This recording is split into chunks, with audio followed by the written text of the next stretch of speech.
ఇగో మామయ్య అయితే ఈరోజు చిన్న చేపలు తీసుకొచ్చింది కదా, మంచిగా చింతకాయలు పోసి అయితే చారు చేస్తున్నా.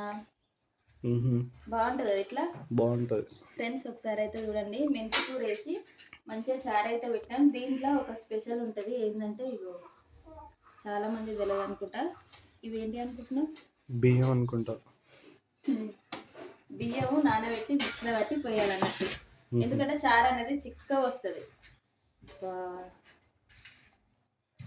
బాగున్నాయి కదా చేపలు, చిన్న చిన్నగా. పెద్ద చేపల కంటే చిన్న చేపలు టేస్ట్ అయితే సూపర్ ఉంటాయి. మీకు ఎంతమంది తెలుసు మరి వీటిని, మీరేమంటారో తప్పకుండా అయితే కామెంట్ చేయండి ఫ్రెండ్స్. కొత్తిమీర వేసి మంచిగా మెంతుకూర వేసి కొంచెం చింతకాయ, ఇదైతే చింతపండు కాదు చింతకాయ వేసి అయితే వేసిన బాగుంది. నాకు వేసినంత వరకు చూస్తుంటేనే అసలు తినాలనిపిస్తుంది. ఓకేనా, బాయ్. మరి బాయ్ చెప్తున్నాను కన్నా, మా కన్నయ్య అయితే ఇప్పుడే లేచిండు. Bye friends. మరి